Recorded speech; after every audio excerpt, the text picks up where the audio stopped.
to Horsefly Chronicles Radio with Julia and Philip Siracusa, sponsored by Carnation, airing live on the United Public Radio Network on 105.3 FM in New Orleans.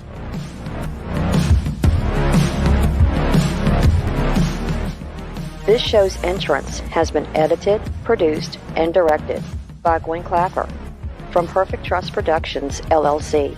You can find us at perfecttrustproductions.com.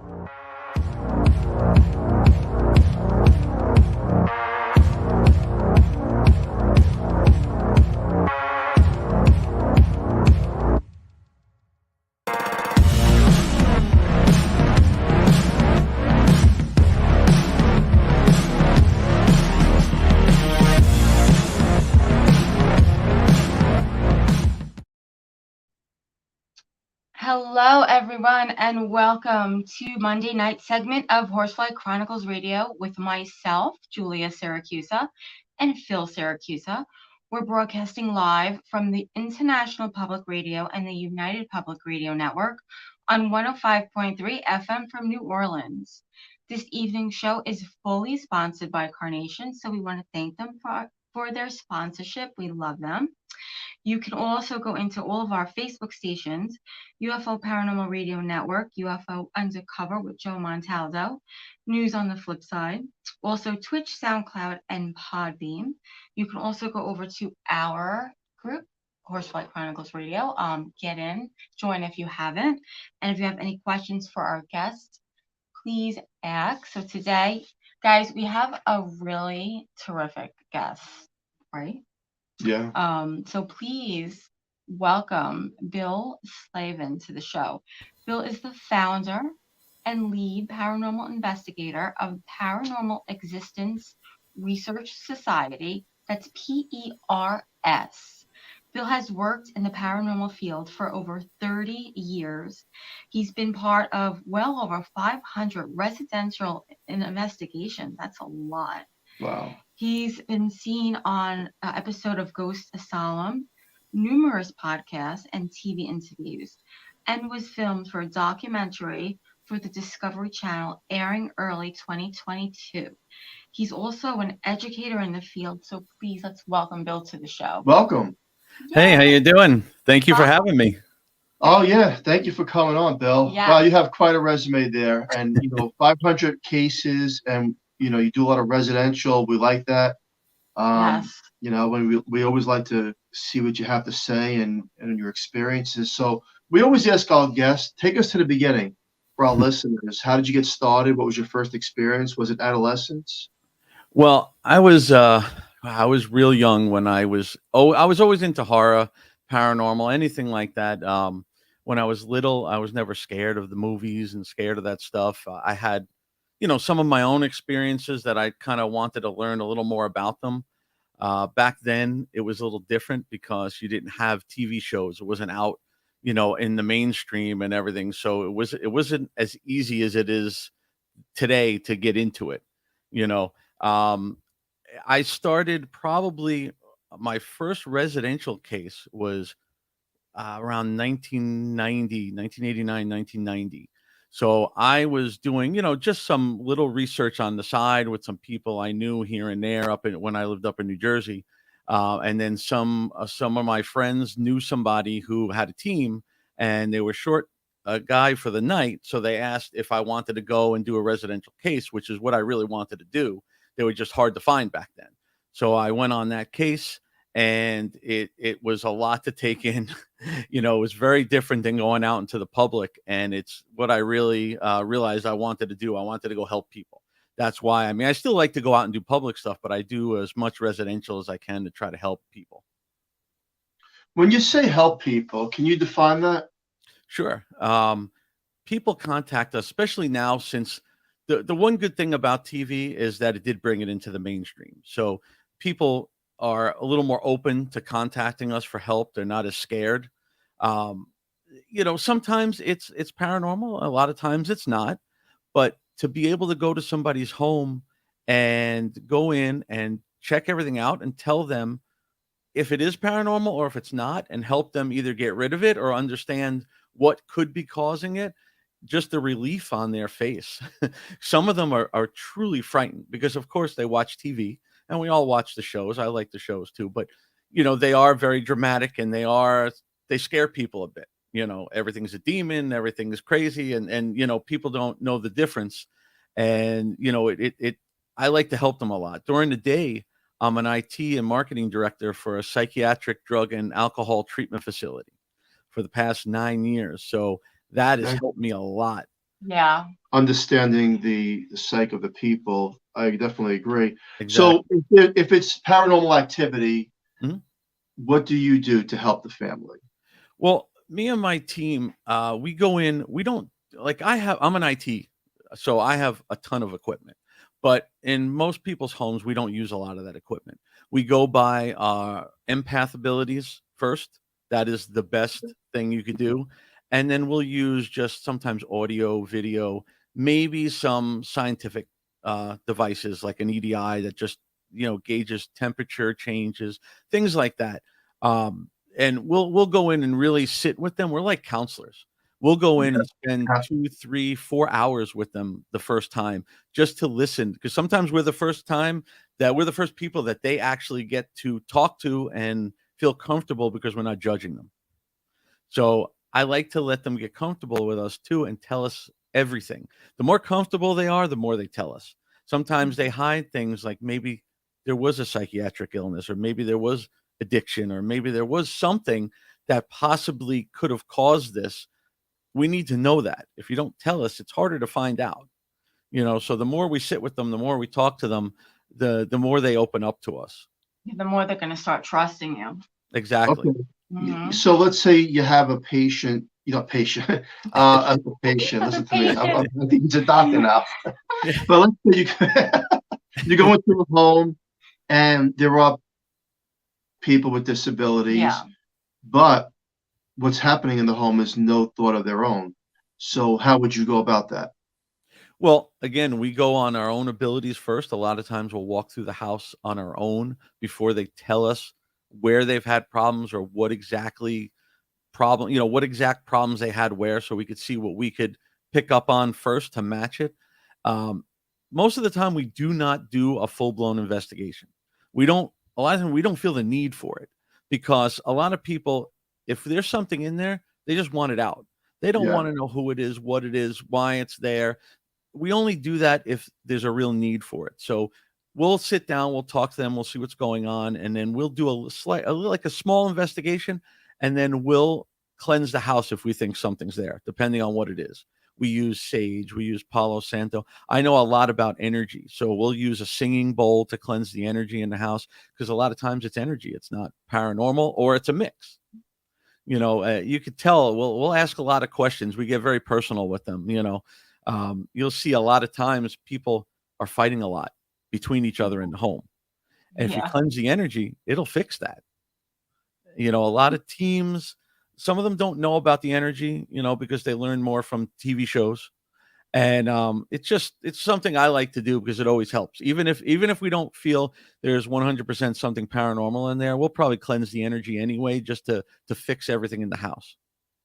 That's the first time I heard someone say cleanse the energy. That's a different phrase. So do you have any mediums on your team? I'm sure you do. I don't have any directly on my team. I have a bunch that I have worked with, and if I need one, I could contact one. I tend to not use them unless I have to. Oh, okay. Not that I have any problem with them. It's just that I don't like to go in. Sometimes they could pull in different things, and I don't want to confuse it. Okay. I'll pull them in if I really need to. Gotcha. When you talk about cleanse the energy, I find that very interesting. What does that mean? Well, I mean, everything is energy. We're all energy. When you use a singing bowl, the sound that the singing bowl makes, it will actually remove the negative energy in the house. And a lot of it, I've known a lot about energy, but my wife she doesn't work with the paranormal stuff. She has her own stuff. She works a lot with crystals and feng shui. She knows a lot about energy. And it was one thing I didn't 100% believe her with, But I used to bring flowers home and they would die in like 2 days. And I used to joke, hey, I'm not going to buy your flowers anymore. You kill them all the time. And she said, yeah, she said it was the energy. So she used the singing bowl. She used sage. She cleansed the whole energy in the house. And I swear to you, since that day, the flowers last 2, 3, 4 weeks sometimes. Wow. It is a big difference. I mean, I've seen homes where we've used the singing bowl and done everything, and even though there was nothing paranormal in the house, the people were having a lot of conflict, especially if you have teenagers and stuff. And after that, they weren't having as much conflict anymore. They were a lot nicer to each other. So the singing bowl help? Yeah, singing bowl is great. That's a really, really good thing to cleanse the home of energy. I mean, of course, sage and everything too, but a singing bowl is something a lot of people don't use, and it really does work. I found it to work amazing. I mean, I've done so many homes, and very rarely do we have to go back more than once. Wow. Okay. When I use sage, I feel like things get worse. Have you ever experienced anything like that, like with sage? Not with me, but with we try to also teach the people. It's their home. I had a team member, my team. I was good friends with him for about 10 years. His name was Tim Yancey. He had unfortunately passed away last November, and he was very, very big into this, and he had a violent haunting when he was young. He used to actually investigate with Ed and Lorraine Warren. He knows a lot about this. He was very big on counseling people, and he said, you got to teach the people to cleanse the house themselves, because it's their problem. If you don't teach them, then they're just going to keep bringing it back. And that's one of the things. The only time I've ever seen people really have an issue with a cleansing is we cleanse it, they continue to do what they did when we left, and it comes back. Of course. Yeah. Or if they go to cleanse it, they just take the sage and they wave it around. They don't realize that a lot of it is their intent in their mind, that they could say it out loud or say it themselves. It's their intent on what they want the sage to do is how it works in the house. What if you have a family that, sometimes it's hard to follow, it's hard to follow the instructions that the paranormal team are giving you. Do you have a family that just needs extra help? Because you said you don't really go back. Well, no, we'll go back as many times as they want. I've just never, I haven't had that many experiences where they had, continuing issues. There's been plenty of places. I stay in touch with almost everybody whenever I can, and we'll go over there anytime, but we try to teach them, and I give them a piece of paper that gives them detailed instructions on how to do it. And we leave them with sage or Palo Santo, whatever you use in the house, we leave with them. And we show them how to do it, and we teach them how to do it. Because sometimes we've run into a lot of people that are like collectors. They go out and they buy antiques, and they think maybe that has something to do with it. So we teach them how to cleanse each piece when they bring it home. It's just something that's just good to do. I mean, even if you're not having something, it's always good to cleanse the home. True. Very interesting. Now, have you on all these residential cases that you've done, is there one case, or there's got to be a few of them, that really has left a mark on you and your team, one that you cannot forget? Yes. There's a bunch. Anything with kids involved always going to leave a mark with you, because it's a different level, but out of all the cases I've done, I've had it is rare, but I've had about 5 cases that were demonic cases. Again, they are very rare. I know a lot of people, some people may argue with me a little bit on it, but it is a rare thing. But I have been involved. I was telling you, the first case I was ever involved in, my first residential case, turned out to be a demonic case with an attack on the other investigator with us. So it was those type of things. Like, there are things when we go around to conventions and schools and libraries and teach people. And a lot of the questions I get are, what's the craziest thing you've seen? What's this? And, do the things in the TV and the movies, are they real? And a lot of people understand that movies and TVs, they have to make it a little more dramatic and entertaining. But I can tell you, I have seen some things that you probably have only seen in movies, and it will stick with you for a long time. And I don't even expect people to believe when I tell them unless you were there to see it, because I wouldn't believe it if somebody was telling me. We believe you. Yeah, but it does Give stick us, with you. We believe you. give us an example of one thing you've seen that no one would believe. One of the demonic cases I was on, I was there when they actually brought a priest into the home, not to do an exorcism on a person, but it was an exorcism on the house. I had never seen this before at the time. I was still, a lot newer to this. And people talk, and this will spark a lot of controversy, orbs. I'm on probably almost 40 groups on Facebook that I go in and I try to help people. I really do try to educate them and tell, but everybody wants to believe every piece of dust is an orb in their house. And, so I try to explain a true orb. I've seen them maybe 2 or 3 times in my life. And this orb, when the priest was doing an exorcism in the house, this orb appeared out of nowhere. It was probably about the size of a golf ball. And it's not like you see on these things. It is a full-blown 3D ball of energy that emits its own light. And it was moving so erratically around the room as he was reading certain, the exorcism prayers. It was flying all over the place. It flew into the corner. It tried to manifest into a giant shadow. It disappeared. A couch picked up off the ground and flew across the room into the wall. Wow. And I have, especially up to that point, I have never seen anything like that. You see maybe something knock over, or fall off the counter or things like that, but I've never seen something that big, and again, these were things that happened almost 30 years ago. So it wasn't about fame, and it wasn't about trying to fake it for TikTok and for things like that. Nowadays you have to be more cautious because everybody's faking everything or trying to, get some kind of fame with it. But these were things that they were not faked. And if they were, I give them credit. I don't know how the hell they did it. That's interesting. Amazing. Yeah, no, orbs, dust particles, water vapors. There's there are ways to tell the difference, and most of those are dust particles. But there are, Right. we know the real orbs, obviously, but What about the color orbs? yeah, what about them? The color orbs, when you see them on film and video, first of all, it's very rare to capture a real orb on video. The problem is a colored orb on a film. There's so many things that can explain what it is, from every type of lens flare to a bug, a dust, whatever it is. It just happens to grab the lighting, whether it was your flash, whether it was the IR lights, and they can make colors. I've seen them in all different types of colors, but the real difference is it is a 3D ball. It will emit its own light. So the things you see on people's closed, circuit TVs and all those Ring doorbells and everything, the problem with that is what you're seeing is something that's reflecting the IR light off the camera. So it makes it round. It could be a bug, but it makes it round because it's glowing.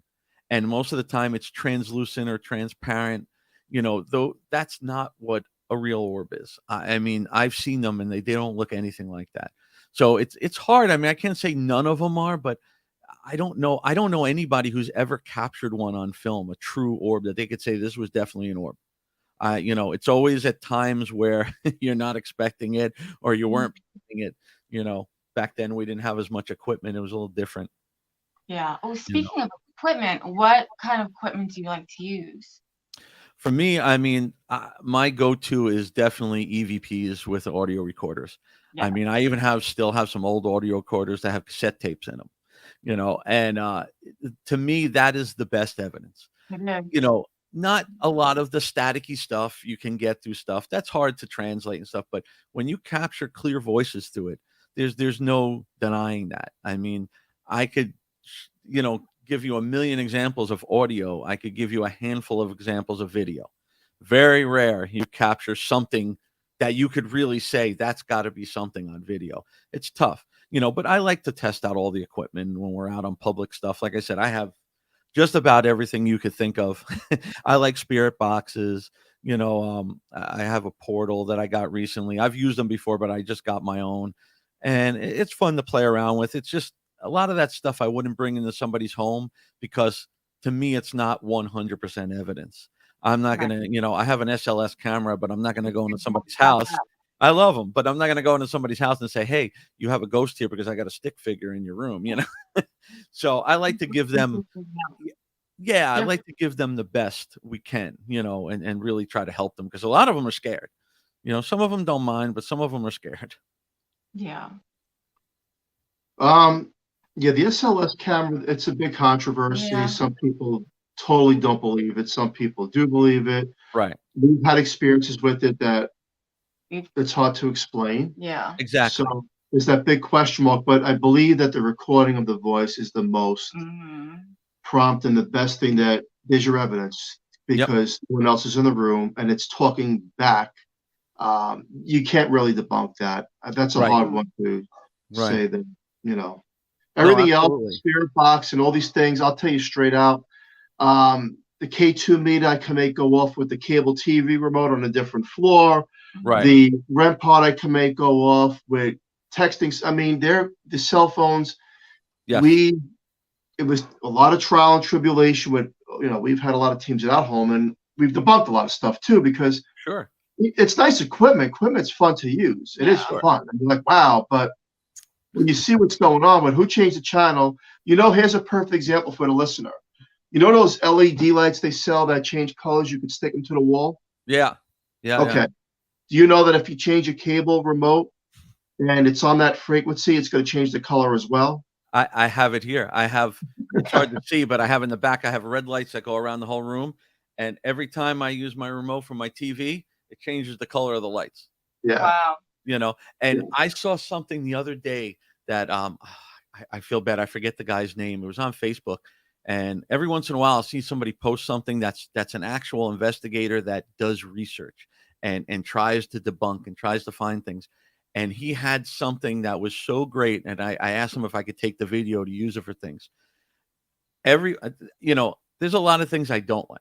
And I don't like the little flashlight trick where you unscrew the cap of the flashlight until it's barely making a connection. And then you ask questions and it goes on and off. It's too easy to debunk. You're breaking an electrical connection. So sometimes it's going to connect, sometimes it's not. And a lot of people argue about it.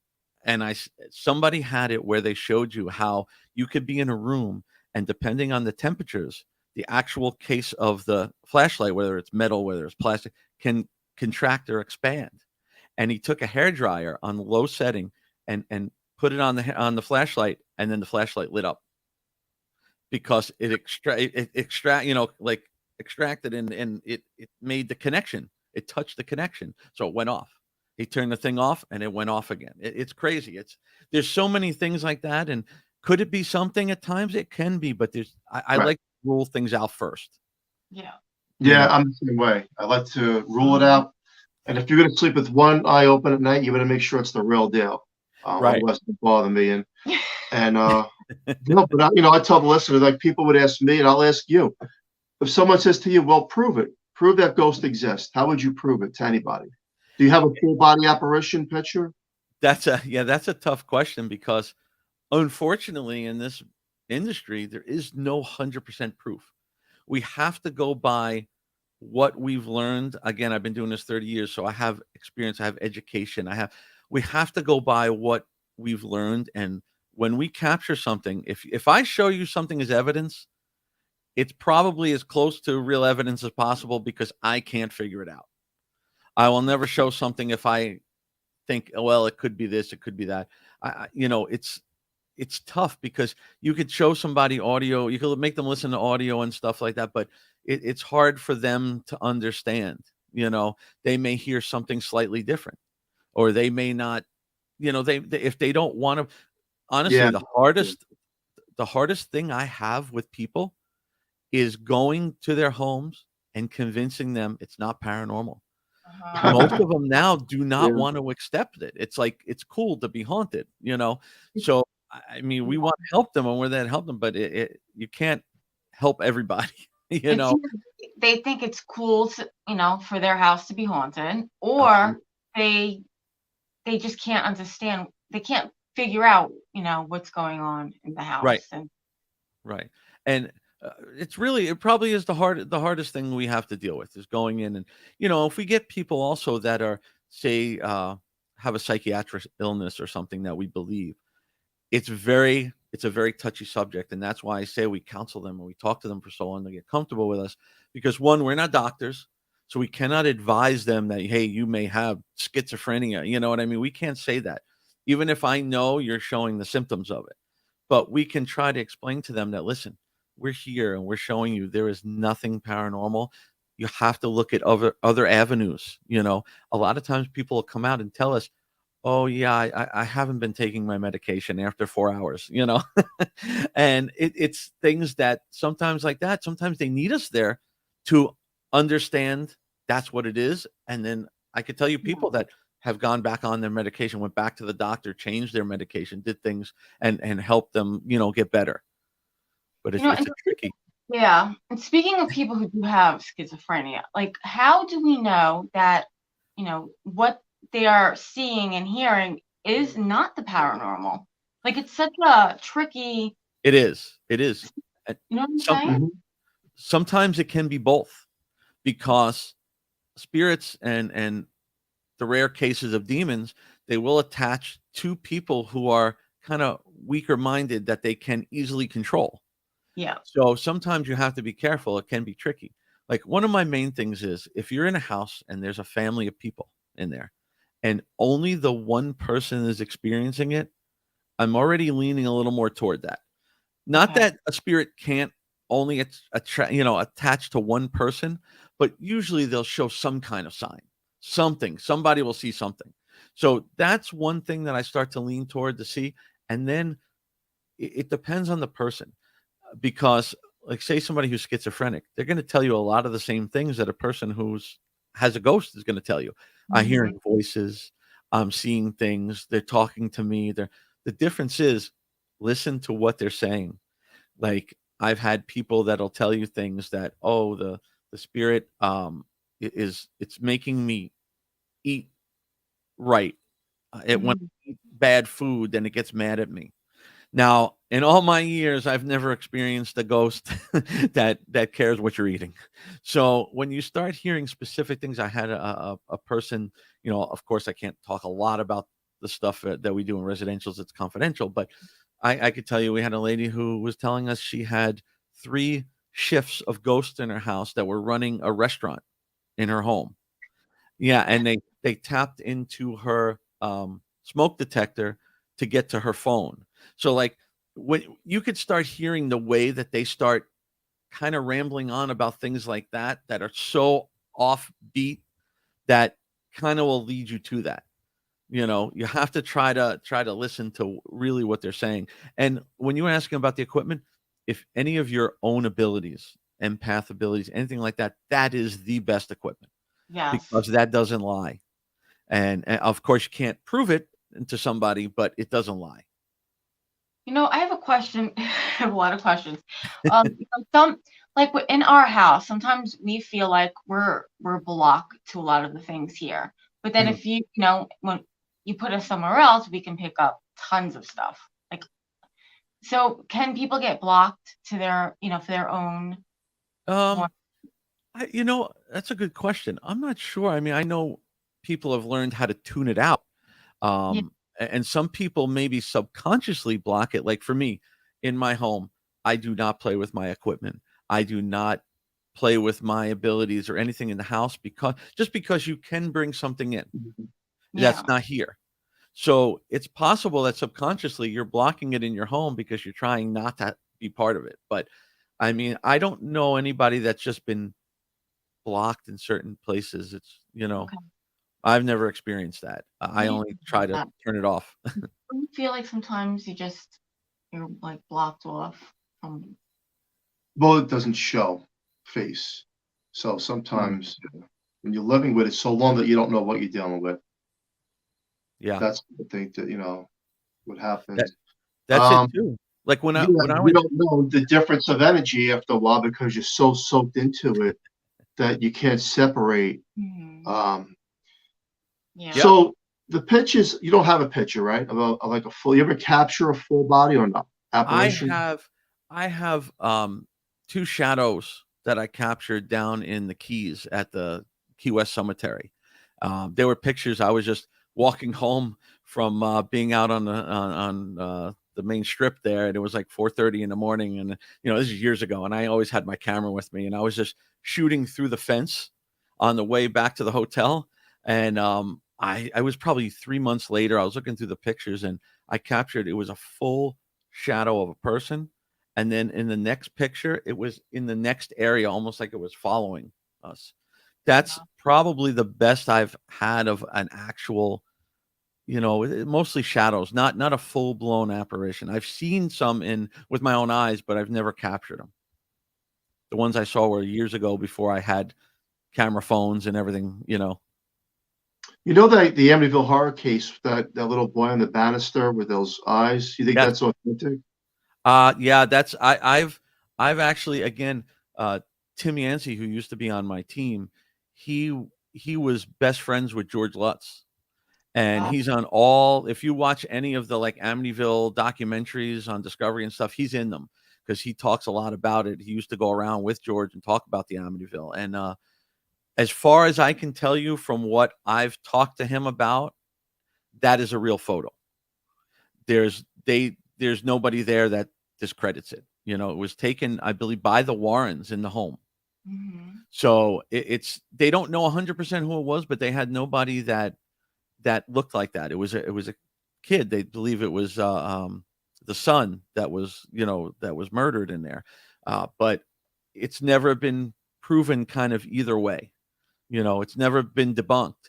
But it's, from what I understand, it's a pretty real photo. I actually use that in my presentations a lot. What kind of camera did they use back then? The teams that I worked with, they all had they used a lot of video. They had big shoulder mounted video cameras, a little different. And then they just had regular cameras that they just took pictures with, whatever they had. A lot. Some of them even had, back when I started, they had Polaroids. Yeah, they didn't have a lot of there wasn't a lot of the infrared technology back then. To take cameras were still kind of new back then. So to take like a disc camera or one of those old Instamatic cameras and try to convert them, I don't think people really knew a lot about converting them at the time. So a lot of them just use regular photos. Sometimes you'll see pictures that are actually taken off stills off the video. It was a little different. I mean, I wish we had some of that stuff, and then today I wish maybe some of it we didn't have. Yeah. Let's talk about the demon. Yeah, I want to talk about that, but I'm just curious too. Like, let's just say the home is haunted, that you've been to. In all these cases, you've been to obviously haunted locations, where it ain't just the people. So then, whatever you do to try to remove the spirit, the entity, whatever it is, where does it go? Well, it depends on what it is. If it's something we could definitely identify, we can try to make it cross over if we believe it's stuck there. That's why if we have to go back a few times, we may do a little bigger investigation to try to figure out if we can find out a name or who it is or what it is, so that we could try to directly push it out. But when you cleanse with sage or Palo Santo or anything like that, you open the doors, you open the windows, and it will push it out of the house. And a lot of times what people don't understand, spirits, a lot of them, from, again, this is my belief and from my experience, they're either trapped here, they don't realize they're dead, it was a sudden death, a tragic death, they haven't moved on, they're afraid to move on, things like that. And sometimes they don't, like I say, when they're knocking something off the counter or they're making a noise, they may be telling you, hey, what are you doing in my house? It could be somebody who lived on that land 100 years ago, but, I believe that if you tell them they are not welcome there, they do leave a lot of the times. Not always, especially if it's residual. If it's residual energy or residual spirit that's been in that house for hundreds and hundreds of years, it's going to be hard to move it on. Or attached to the land. Yeah. If it's attached, yeah. But I've had a lot of experience where just by telling them and using the intent and pushing it out, it doesn't come back. Again, it's also the people, as long as they're not bringing it back. But where does it go? That's a good question. But as far as I know, Does it go to the next door neighbor's house? It could. It You know, could. and really, it goes somewhere. You know, I ask you that because Yeah. There's that fine line, and we removed it. Okay, where does it go? Right. Plain simple. Where did it go? Don't make up something. Where did it go? It's Because your we intent. know it exists. Right. We know that it's real. Yeah. Right. This negative energy, this whatever, there's a soul or a demon, whatever you want to label it as, it has to go somewhere. We just keep putting our minds in make believe land, and it just disappears. I don't buy it 1%. Right. So then where does it go? Do you believe in heaven or hell, that it goes back to where it came from? Or do you believe that it roams the earth and goes after another family? I believe a little bit of both.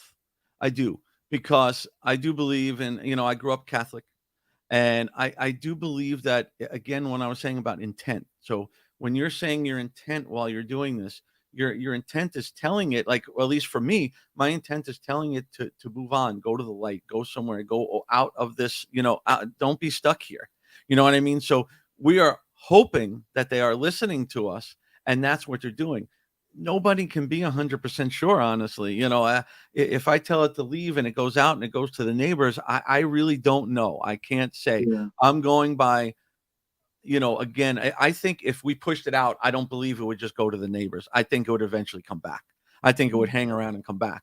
That's what I believe. And that's why I say, like, we do keep in touch with people and we teach them how to do it. But yeah, it's a tough thing. I understand what you're saying. It's, we do try to pass them on as much as we can if we think that's what it is. But even that, how do you know they really went? They don't tell you, Well, look at that movie, The Entity. That was back in the 70s. Oh, yeah. She went to the neighbors, I think it was, and then it followed, and then she went somewhere else, and it followed, and then and look, to the listener out there, some of this stuff is hard to believe, but I will tell you that it's true. And everything cannot be proven because we want proof of everything, but it does happen.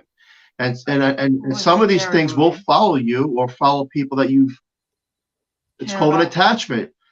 They may just go and affect somebody else in different ways. Right. In these cases, like you said before earlier in the show here, there's a lot of fluff to the movie world because fluff is entertainment and makes you watch it. But there's a lot of truth. There's underlining truth that these things do exist, and they have a signature to them and what they do. Right. And some of them, attachments. Have you ever went home with an attachment? Yeah. We've dealt again with the demonic side of it. No, not onto a person, but spirit. Yeah, we've had some that were attached to an actual person. It wasn't doing stuff in the house. We're doing specifically to them. And again, we do the cleansing and everything, and it worked pretty good, But yeah, you don't know where it goes, and there is a lot of, like you said, a lot of fluff in the movies and everything. But the stuff is here. It is real. If you see a movie based on a true story, that the true story had something to it. It may not be the whole story, but it had something to it. It's just, it's not something everybody experiences. And even in your home, you're not going to experience. Look, I've gone to places and been there for, in an abandoned place for 5 hours with 3 people and 10 cases of equipment and captured nothing. So if you put that on the TV, nobody's going to watch it. Exactly. I would, because I know that's what happens, but nobody's going to watch that. So you have to have drama. I mean, look at the shows and look at, like, Zach. He they panic when they see something. I've done this for so long. I've had things touch me, and I don't jump. I don't get scared, because just from how long I've been doing it and how many experiences I have. That comes with experience too, because the natural person would be like, it's kind of hard not to, like, jump up. I mean, I have to say that I get scared sometimes, and I'll be the first to admit it. It's not that I never, not that I never, but it's rare. Yeah. Have you or anyone on your team at a removal process or trying to cross the spirit over had some sort of intelligent conversation through either a spirit box, Ouija board, voice recorder, where they're not just giving you 1 or 2 words, they're saying why they're there and why they feel like they're stuck there? I haven't had straight out conversations, But I did have one. It wasn't with my team here. It was when I was still back in New Jersey, and it was in a home, and it was attached to this lady, and we were trying to. It would not tell us anything. Would not tell us who it was. But every time we tried to get it to cross over and talk to it, it just kept saying. I mean, clear as day, it just kept saying no, no, no, no. Until we kind of kept doing it, kept saying, and kept forcing it, and then it disappeared. We had her doing it. We had her doing the intent and in her head telling it to leave, that she didn't want it there. And that was one of the times I say I went back 3 times. And then from that point, it was maybe a couple years later, and she still hadn't had any problems after that. But it wasn't giving me sentences. It wasn't giving me, the things we're really looking for. It kept saying no, and the no was clear as day. It wasn't just the noise that I was interpreting as no. That's why you love to hear more than one word. Then you kind of, you want to hear something. Look, we all want to find that piece of proof that you could go, you cannot deny this. And it's tough. It is tough. It's very tough. Like yourself, I was the same way. I would just try to discredit everything because, quite frankly, I don't believe anybody. But until you experience it yourself, and then you're like, wait a second now. Now I see something is going on. And then you start to listen to people and say, okay, you know what? Here's the similarities. Here's the patterns. These things do exist. These are what they trigger off. And some people, there's oppression, possession, very rare cases, but I've seen it.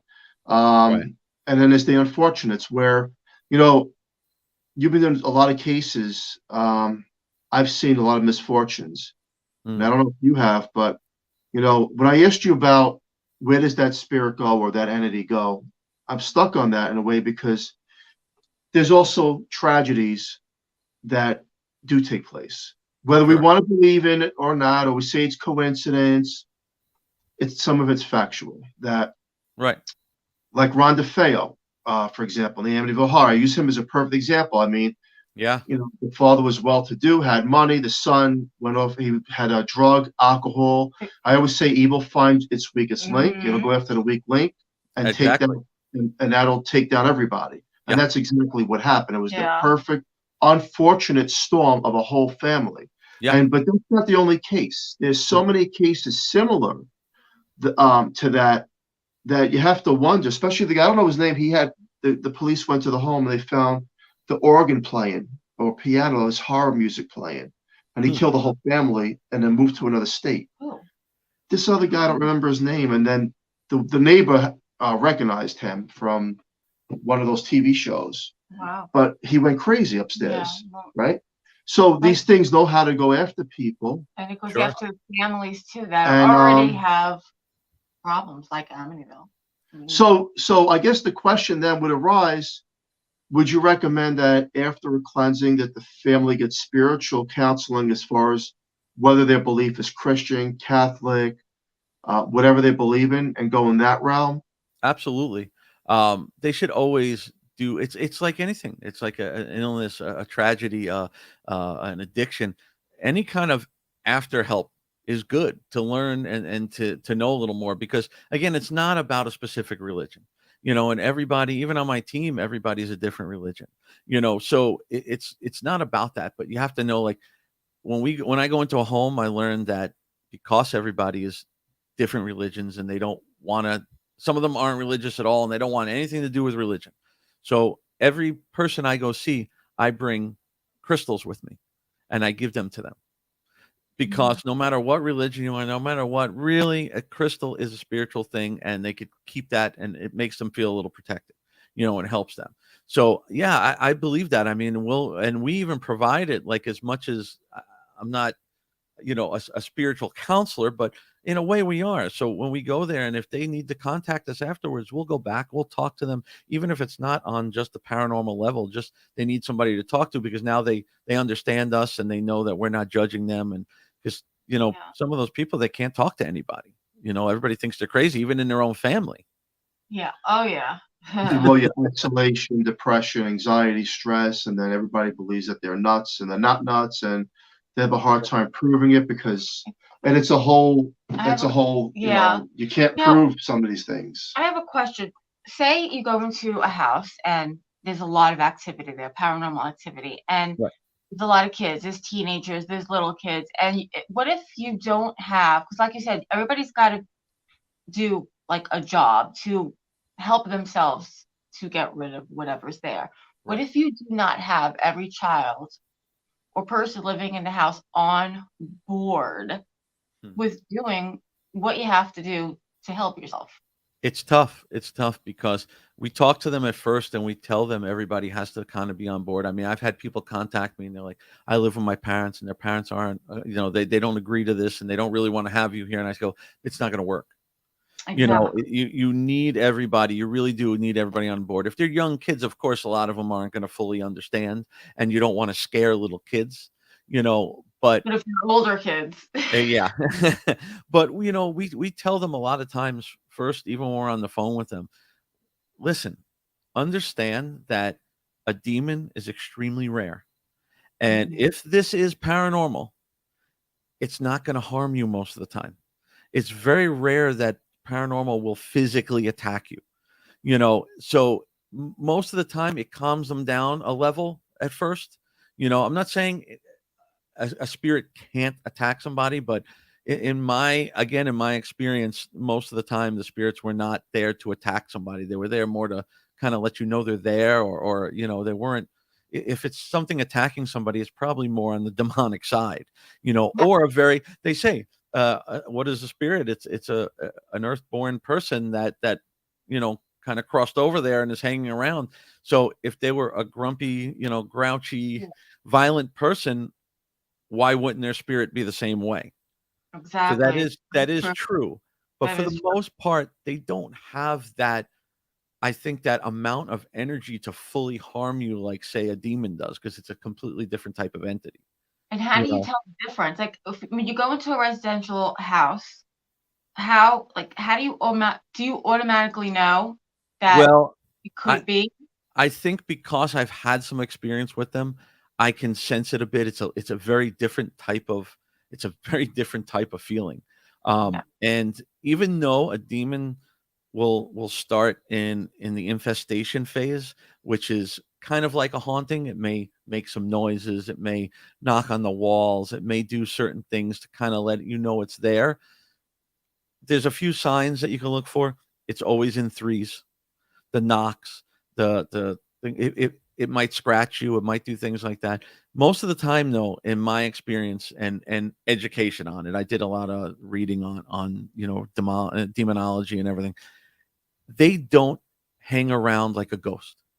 They're going to be there a little bit at first to try to get you to trust them and believe Mhm. that maybe there's somebody else. A lot of times, it comes through a Ouija board, a seance, a cult, things like that. But they're there with really one of two intentions: to harm you or have you harm somebody else. They don't have a lot of patience. So they're not going to sit there for 6 months to a year just knocking on your door and making a noise on the window, and that's not really what they're going to be there for. They usually come out pretty quick. And when you go into a home that has a demonic presence, if you do, demons react to religious provocation. So if I was to pull out a cross or use a little holy water or something like that, it usually will show itself a little more, because that's what they react to. A demon isn't going to go from sage. You're not going to sage a demon out of the house, and I can't get rid of a demon. I know a lot about them and I know how to, deal with them a little bit, but I need help for that. I'm not, No. I'm not part of the clergy. I can't really, perform an exorcism or anything like that. I would never even try. And your thoughts and experience, where did demons come from? Well, I mean, again, it comes from studying and my background as a Catholic. I believe they're fallen angels. I do believe they were, never an earthborn person. They are some kind of full on dark energy or a fallen angel that is not there for good at all. And again, they are rare, but they're there. They're definitely there. Do you think a really negative entity could turn that way, like kind of turn demonic, because I don't know how to put this, because they're so. Well, demon's a demon. He says they never were. Right. But Fully. if you had like, yeah, if you had like a spirit that was like maybe an angry person or something, I don't think they could turn like that, because again, I don't think a spirit has that type of full on energy to where they could, like throw the couch, what I saw, I've never seen that. I've only seen, if you go to a house and, there's one thing they talk a lot about, poltergeist. And, especially in parapsychology, they talk a lot about the studies of poltergeist, and that a lot of studies have found that poltergeist activity was done by self-manifestation, especially when you have teenagers, preferably female teenagers, as they're going through, puberty and everything. The energy, the negative energy that they're putting off actually creates and manifests into a poltergeist-like activity in the house. They've done a lot of research on that. So, there's again, you see things knock over or maybe something falls off the shelf, but a demon has more energy, more power that I've seen to move things and to actually cause damage. So, what's your thoughts on demons and the spirits that you try to remove? Are they in the same plane or they're on different planes? I would tend to believe they're on different planes. I mean, again, who really knows? But I would think they have to be, because how could they coexist with each other on that same plane? A demon is definitely way more powerful than a spirit. So why wouldn't the demon just destroy all the spirits? You know what I mean? I don't know. Obviously we don't know, but I would think they have to be on a different plane. Just my thoughts. There's another question mark, because I've dealt with paranormal investigators, and some of the conversations that were heard through audio, and we had mediums doing Ouija boards at the same exact time. Some of these cases, it's the spirit said, we have to go. He's coming. And then in the recording, you hear these growls. And then we had people who actually worship the devil to see, is this actually one of these demons running after that spirit? Sometimes they look, again, we don't know. We don't know. But from what we've heard on these recordings, that's what it sounded like. Right. It sounded like one too many times that the innocent didn't know where to go, and they were being chased by these entities. And they have these names. Like, I won't say them on the air, but right. they have the names. And we wanted to also study people that believe and worship the devil, because if you're going to understand demonology and you're going to be a paranormal investigator, then you better learn everything. Because if you don't learn everything, you're narrow-minded, then you're fooling yourself, because you don't know who you're dealing with. Yeah, that's what I try to do. I try to learn. I have just about every book that they make. I've gone to every course I could find. And you know what? I say even the dumbest of books that may be out there has something in it that you may never have heard of or thought of. Yeah, that's true. Everything really is good to learn. I'm working on 2 books myself right now. I've never written before. This is my first time. I'm doing one on residential investigations and one on public investigations, and trying to put together a really true guide on how to do it, especially with the residential, on how to counsel people and how to deal with it when it's other things. 'Cause a lot of times teams go in there and, maybe they learn from watching TV, which is fine as long as you do your own research. You know what I mean? Learn from the TV, get into it, and then go learn on your own before you go to people's homes. I agree. They go in and they stir stuff up, and then they don't know how to get rid of it or what to do, and they leave. And I've had a lot of cases that were because people before me riled up everything in the house and didn't know what to do, and then left them like that, which is just so wrong. You've been a fascinating guest. We're at the end of the show. Where can people find you? What do you have going on? We definitely want to have you back, because we have a lot more questions. We found it to be a very knowledgeable show. So to the listener out there, there's a lot of knowledge in this show. So please share it and listen to it very carefully, because there's a lot of good things in there we're learning tonight. Again, really quick, where can people find you and all that good stuff? First, if you happen to be local to South Florida, on May 7th, I'll be at the Coconut Creek Library. We're doing a big presentation over there. They just finally did live shows again. So we're going to be there on May 7th from 2 to 3 p.m. And that's the North Regional Library in Coconut Creek. You can find out more information on our website. It's persfl.com. On Facebook, the same thing, persfl.com. Persfl. And we usually have everything updated on there. Those are the two best ways to find us. Perfect. Thank you so much. Perfect. Sure. Thank you for having me. Thank you. This has been an awesome show. Yes, and definitely. Julie, wrap it up. All right. We want to say special thank you to Carnation for sponsoring the show. We love them. Thank you so much.